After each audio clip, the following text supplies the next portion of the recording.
concerne la guerre en Ukraine. Après, on va aller au Cameroun. La guerre en Ukraine, qui est une guerre très très active aujourd'hui, parce que nous voyons tout ce qui se passe pour lesquels ma page, chacun vient se débarbouiller sur ma page, les anti-Trump, les pro-Trump, les anti-Macron. À savoir, je ne supporte personne, je supporte mon message. Je ne supporte personne. En 2016, j'annonce la guerre en Ukraine. En 2022, en janvier, j'annonce les troubles qu'il y aura dans cette région. En mars 2022, j'annonce la paix qu'il y aura en Ukraine, qui sera assez compliquée avec l'aide des Slovaques.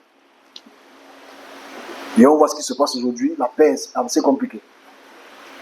Parce que les intérêts européens se jouent sur leur hégémonie.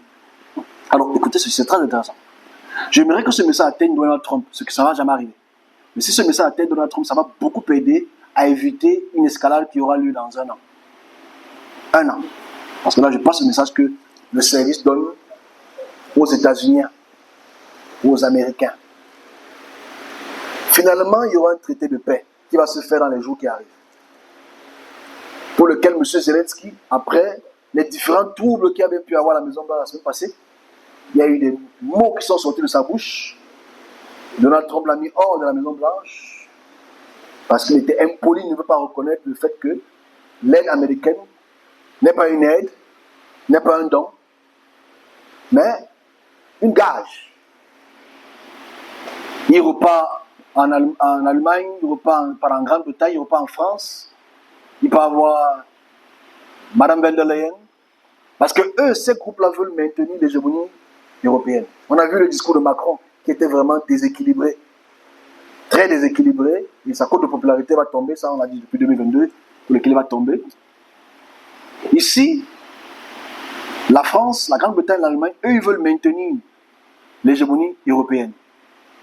Voilà ce qui va se passer, M. Trump et M. J.D. Vance. Je ferai que ce message atteigne X et qu'ils puissent prendre la mesure de cette action. Voilà ce que les Européens veulent faire. Oui, exactement, il y aura signature dans quelques jours. Vous allez signer dans quelques jours. Il y aura des transactions des minerais. Oui. Il y aura un cessez-le-feu. Oui. Mais les Européens ne vont pas vouloir perdre la face. Ok? Donc, voilà ce qu'ils vont faire. Parce que l'ange dit ceci. Simple. Après ce traité de paix, un an à la ronde, la guerre recommence. J'explique donc ce qui va se passer derrière. C'est que ce traité de paix est fictif.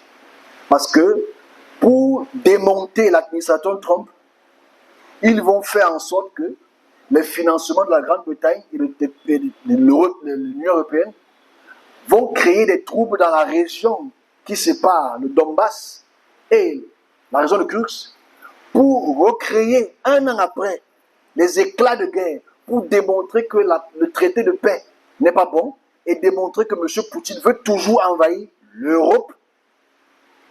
Et ça va éclater encore un an plus tard. Et on va encore recommencer encore à zéro, une guerre qui va encore prendre le temps. Le conseil ici est très simple. Si M. Trump voudrait qu'il y ait une paix au long terme, qui apporte une stabilité au moins pour une dizaine d'années, la méthode des minerais n'est pas la bonne méthode. Parce que les Français ne seront jamais contents. Les Anglais ne seront jamais contents. Ceux qui disent ne va pas les attendre. Parce qu'à la fin de cette communication, je vois des présidents assis et ils sont en train d'insulter Zelensky. Que Zelensky c'est un président faible. Très faible. Ils insultaient Zelensky, qui est devenu très très faible. Mais dans sa faiblesse, ils vont vouloir outrepasser et apporter une instabilité dans cette région pour démontrer que la Russie veut absolument attaquer les autres pays. Donc ce traité de paix n'aura qu'un an. Qu'est-ce qu'il faudrait donc faire? Il faudrait aviser les populations autour que les pays dont j'ai cité l'Union européenne ne voudront jamais qu'il y ait une paix.